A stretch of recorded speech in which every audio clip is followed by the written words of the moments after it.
पाकिस्तान तहरीक इंसाफ के चेयरमैन और साबिक वज़ीर आज़म पाकिस्तान इमरान खान की 70वीं सालगिरह के मौका पर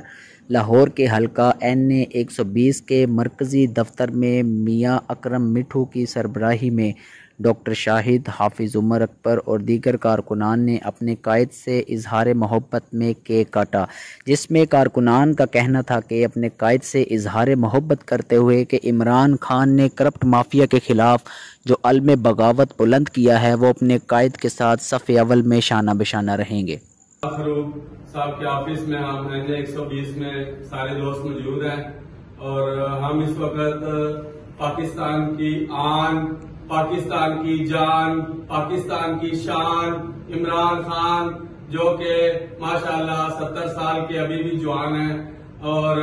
हमारे अनकरीब इंशाल्लाह फिर से वो वज़ीर आज़म है और उनकी 70वीं सालगिरह हम मनाने के लिए मैं इधर लाहौर में आया हूँ और ये साहब हम दोस्त जो है ना अपने ये लाहौरी अंदाज में हम आपको सालगिरह 70वीं सालगिरह की मुबारक कहते हैं अपने स्टाइल से। मुबारक हो,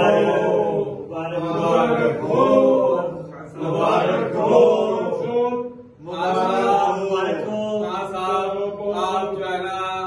सालों जिए और आपकी जरूरत जो है ना हमें सबसे ज्यादा है और पाकिस्तान में आप सबको मैं पैगाम दे रहा हूँ इस 70वीं